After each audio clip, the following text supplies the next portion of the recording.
Earthlings, Neutron Sound here again. Album review time is sometimes a two-headed beast, and this week it decided to rear two of its heads rather than one. Yesterday I examined the new Teenage Fan Club album Here. Today I'm examining Wilco's new album Schmilco.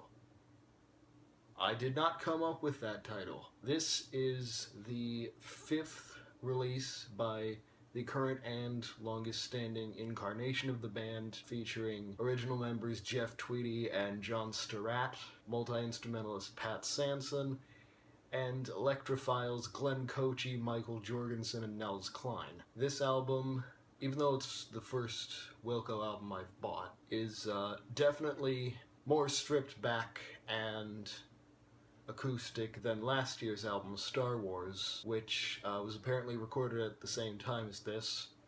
But here we also see the first album in a long time to be entirely written by Jeff. But anyway, let's get to the music. Track 1 is Normal American Kids. It's a quiet number that sort of sets the tone lyrically and musically for the album. It definitely functions like an intro, and it sets up some of the themes future songs are going to explore. There was that joyous negativity that Jeff talked about in some interview, and Normal American Kids, again, sounds like an intro because it's just performed by Jeff and Nels. Basically, Jeff plays and sings the song while Nels noodles in the background, but it works. Track 2 is the best song on the album, If I Ever Was a Child.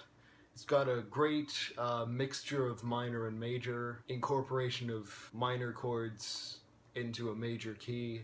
I like the way it builds with the addition of the organ and with Nels and Pat both coming in with some nice interplay between their guitars. And it's just a great song. I can picture a lot of covers of it in the future by whoever. Cry All Day is a krautrock song. It's really driven forward by the guitars and John's either really low mixed or high bass. I don't know whether it's just mixed really low or he's actually playing an octave up from where he usually plays. And the combination of that plus Glenn's train beat. He uses brushes on a lot of the songs of this album, and the train beat on this song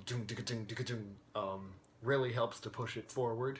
Meanwhile, Nels and Mike make some, at first eerie, but they end up being basically drones in the background of this song, and it's another solid song. Track 4 is Common Sense, but despite that title, it's bloody weird. I think Jeff's guitar would sound very conventional on its own, but combined with John's deliberately dissonant bass playing up high again, and Nels' penchant for weirdery, which really comes through. He does a dual trem-picked lead on this song. It's a reminder that Nels Cline is still Nels Cline, even when he's in Wilco.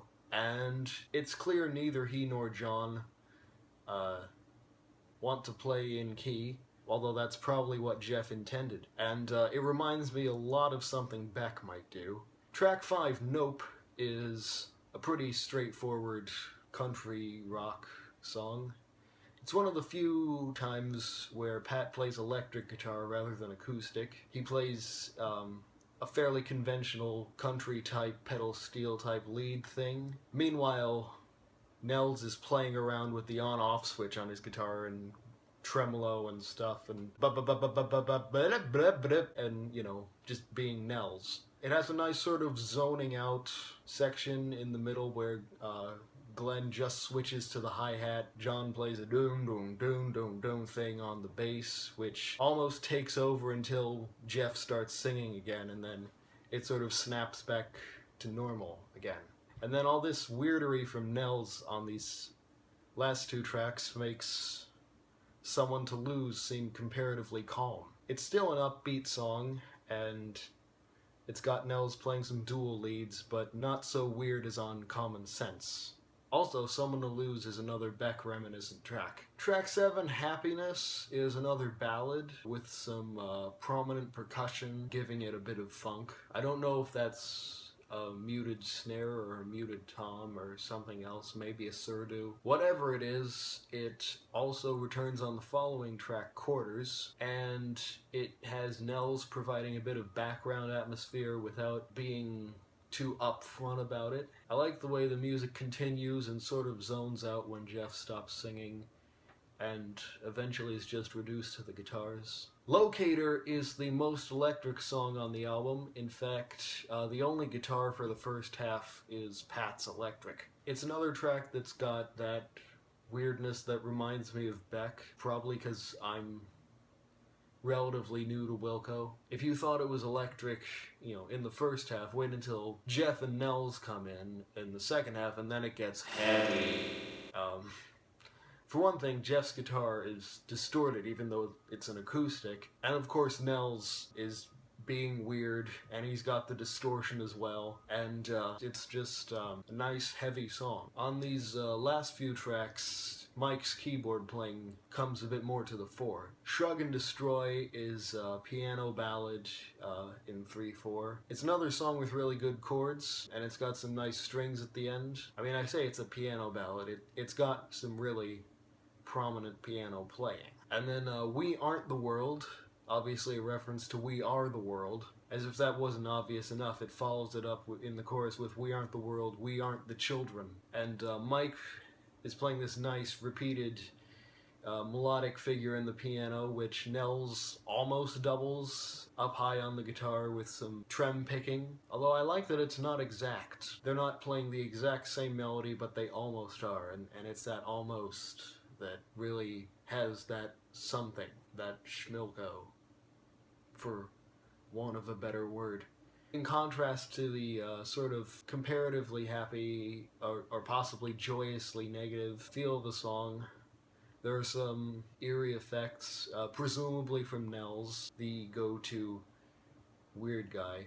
I mean, he was an avant-garde jazz guitarist long before he joined the band, so naturally he's going to be a bit weird. And then on Just Say Goodbye, Glenn is again playing one of his more off-kilter type beats that he did on Happiness and Quarters. There's some prominent organ.